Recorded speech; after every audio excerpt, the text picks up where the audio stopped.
The Crusades were a military movement that took place from 1095 to 1291. There were 4 in total, but today we are only going to be focusing on the third.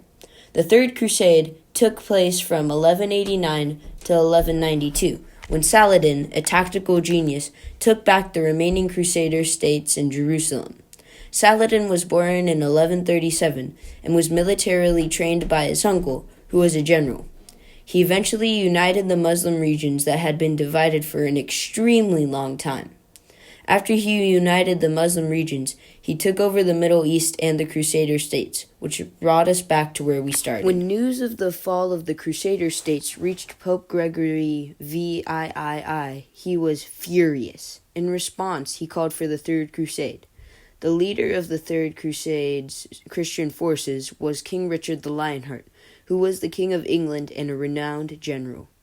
He was to face off against Saladin, who led the Islamic forces in what was sure to be an amazing showdown.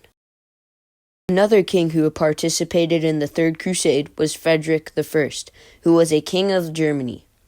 On the way to the crusade, tragedy struck. While traveling, he fell from his horse and drowned in the river Salif. Without their king, the Germans returned home or were easily defeated. The first major battle in the Third Crusade was the Siege of Acre, a city controlled by Saladin.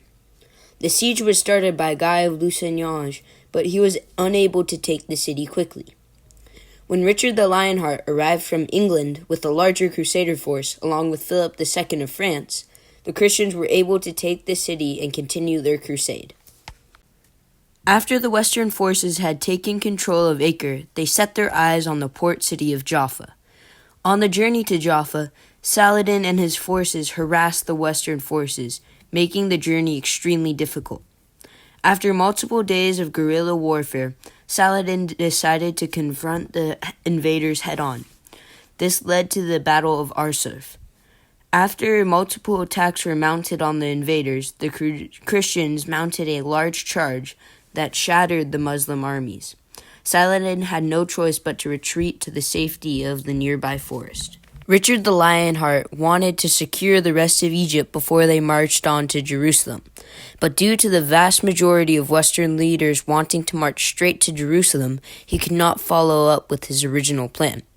Due to how much fighting had decreased the Crusaders' fighting forces, the advance towards Jerusalem was slow. Another factor that slowed down the Crusaders was the wet weather. This made traveling more difficult and lowered morale.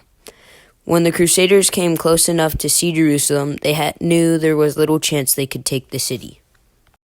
While the invaders were figuring out what they were going to do to take control of Jerusalem, Saladin pressed his advantage and attacked Jaffa and took the port city. Richard the Lionheart was determined to take the city back and arrived at the city on August 1st. This was where the end of the crusade would take place. While in Jaffa, the two leaders, Saladin and Richard, negotiated a truce. The truce kicked the Crusaders out of most of the Holy Land, but allowed them to keep the city of Acre and also allowed Christian pilgrims to visit Jerusalem peacefully. This ended the Third Crusade. A few of the long-lasting effects of the Crusades, and specifically the third one, were an increase of persecution of Jews and an incredible increase of trade and ideas between the Islamic and Christian worlds. This affects us today as we are largely affected by the amount of resources we get from countries in the Middle East. The Crusades were also a war over religion, and we can see that there are also a lot of conflicts and wars going on about religion and practices. Even though the Crusades happened centuries ago, they still affect our lives today.